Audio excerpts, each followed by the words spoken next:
এখানে 25 জন বাচ্চা আছে। আমরা 25 জন বাচ্চা নিয়ে এখন কাজ করতেছি। সকাল 8টায় আমরা বাচ্চা প্রথমে রিসিভ করি। বাচ্চা রিসিভ করার পর সকল বাচ্চা 9টার মধ্যে উপস্থিত হয়ে যায়। পরে আমরা সব বাচ্চাদের নিয়ে মর্নিং সাইকেল করি।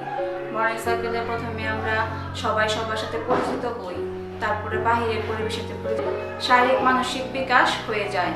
তারা বুঝতে পারে না তাদের ব্যায়াম হয়ে যেতেছে, তারা বাইরের পরিবেশের চেনা জানা হচ্ছে, সব কিছুর সাথে তারা পরিচিত হয়ে যাচ্ছে।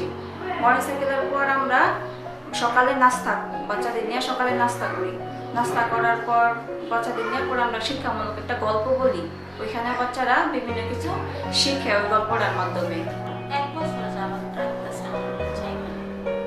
বিকাল হতে বাচ্চা এখানে রাখা যায়, মানে আমার নিজের লোকের কাছে তো রাখলে মনে করেন যে পানিতে পড়ে গেল না, সাইকেলে যায় ব্যথা পাইলো, মানে কোথাও বাচ্চারা মারামারি লাগে কান্নাকাটি করে, ওইগুলার থেকে আর কি সমস্যা নাই। আর বাচ্চারা এখানে রাখি, বাচ্চা সব খাওন গোসল ঘুম মানে সব কিছু ঠিকঠাকভাবে হয় আমার নিজের মতো করে।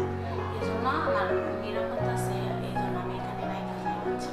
বাচ্চা একটা মাত্র বাচ্চা, মানে এটা আমি আমার খুব আদরের বাচ্চা, আমি এখানে রাখছি যেহেতু নিরাপত্তা পাইছি, এই জন্য আমি আরো লুকাই না দিই। বাচ্চার মায়েরা যারা বলে, যারা কাজ করে, তাদেরকে বলি যে এখানে একটা ডে কেয়ার আছে, ওনারা আসে এখানে বাচ্চা রাখা যায়, আসে ওনাদেরও সেফ হয়। আমি বলি যে এরকম এরকম আমার সুবিধা, বাচ্চা এখানে রাখা যায়, খাওয়ানো গোসল সব ঠিকঠাকভাবে পায়, মানে কোনো সমস্যা হয় না, আমার বাচ্চার কোনো কষ্ট নেই, নিজের মতো করে আর কি করতে পারি, এই জন্য আমি এখানে রাখা যাই। আমি এখানে সকালে 9টার দিকে আসি, 9টার দিকে এসে মর্নিং ওয়াক করি, পরে কবিতা বলি, খেলাধুলা করি,